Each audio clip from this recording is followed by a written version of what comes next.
Buenas noches. Lamentablemente, la diabetes mellitus es uno de los padecimientos en donde podemos encontrar una mayor cantidad de mitos, creencias sin fundamento y esto lleva muchas veces a un tratamiento inadecuado o al mal control de los pacientes con diabetes. Así que el día de hoy vamos a platicar un poco de los mitos que la gente tiene acerca de la diabetes y de su tratamiento y cuál es la realidad en base a estos mitos. Para comenzar, uno de los mitos más frecuentes es que los pacientes creen que la diabetes se presenta después de que se ha tenido un susto, una impresión, una situación de exalto, de pelea, enojo. Tanto que existe el refrán popular o el dicho popular de que si tuviste un susto, cómete un bolillo para que no te dé diabetes. Bueno, esto es totalmente falso. El origen de la diabetes mellitus está dado principalmente por factores de riesgo que tienen que ver con un aumento en la resistencia a la insulina. Y estos factores de riesgo son obesidad central. Pacientes que tienen un índice de masa corporal por arriba de 23 ya tienen un riesgo de desarrollar diabetes, incluso casi hasta el doble de la población general. Familiares en primer grado, padre, madre, hijos, hermanos que tengan diabetes, problemas de triglicéridos elevados o colesterol HDL baja, haber tenido un hijo que haya pesado 4 kilos o más al nacer, ser hipertenso, ser latino, tener alguna enfermedad cardiovascular y la alta ingesta de carbohidratos.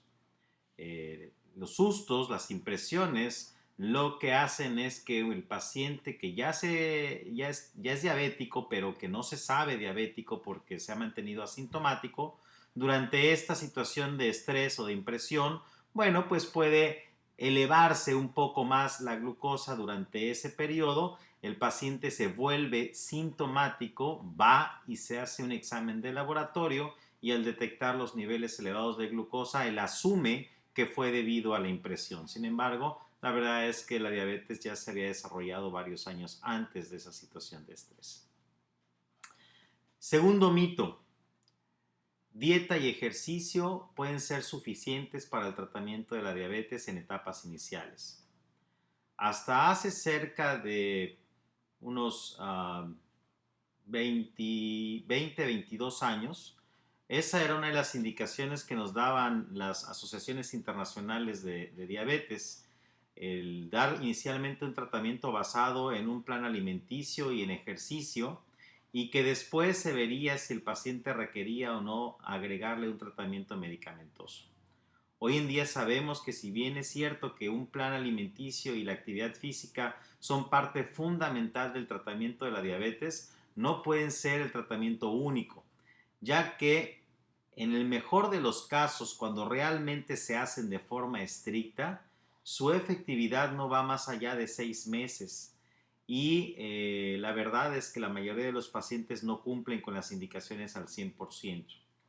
Esto sucede porque la diabetes, cuando ya se expresa, cuando ya tenemos glucemias elevadas, es porque por lo menos durante los 5 años previos, nuestro cuerpo estuvo luchando contra una situación que se llama resistencia a la insulina.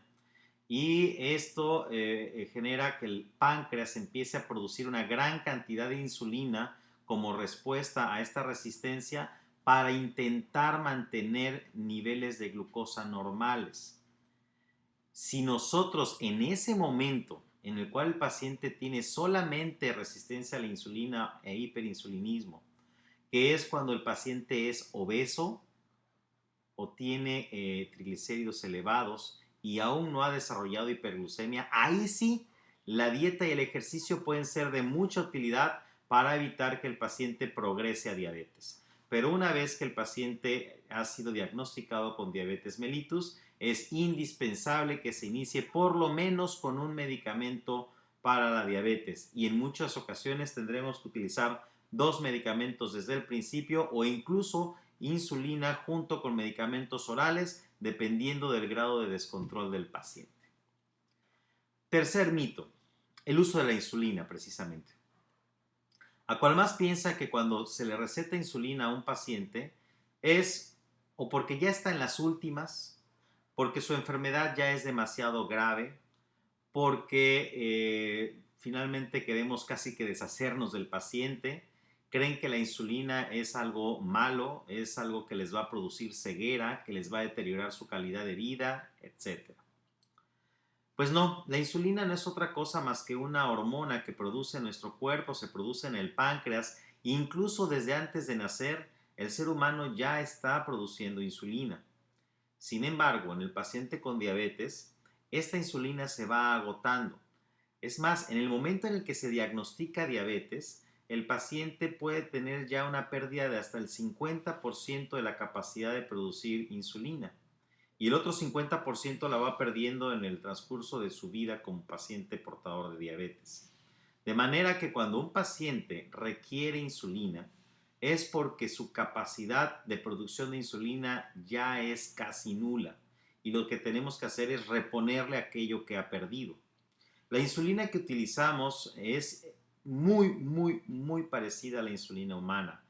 Las únicas diferencias que se encuentran con la insulina humana es porque se ha mejorado a través de ingeniería genética para que tenga un perfil de seguridad mayor.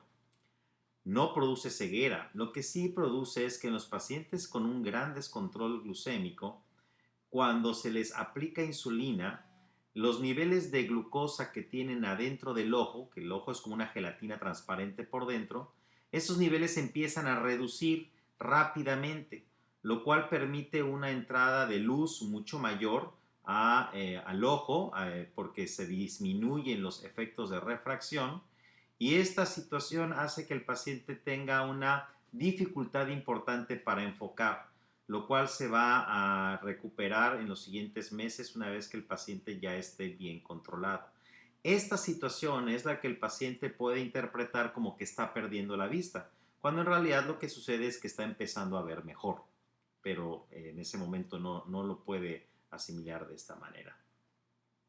Otro mito es, otra creencia es de los pacientes, es que el hecho de tomar su medicamento que les recetaron ya es sine qua non a estar bien controlado.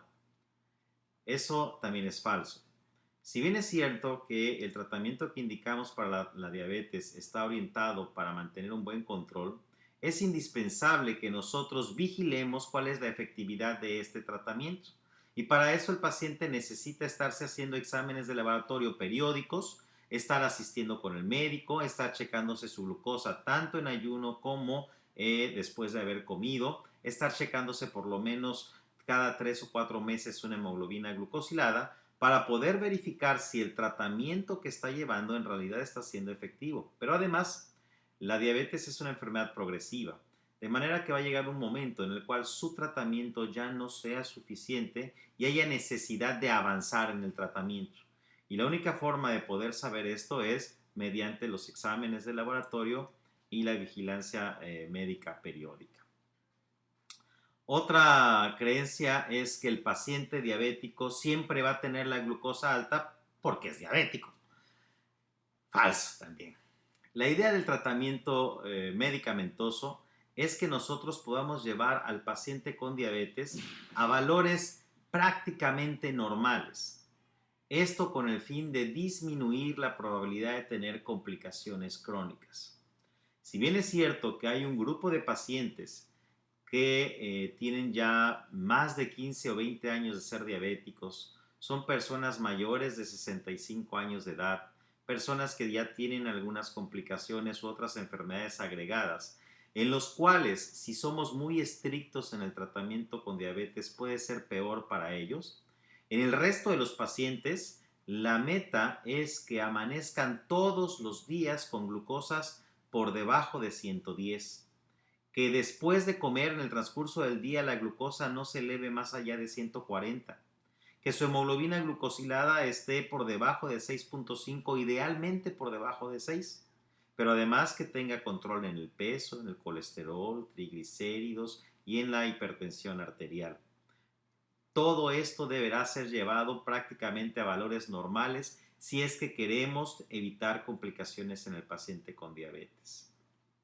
Finalmente, Otra de las situaciones que son bien comunes en el tratamiento de la diabetes es que el paciente confíe en los tratamientos o en los remedios que se le ofrecen lamentablemente casi en cada esquina.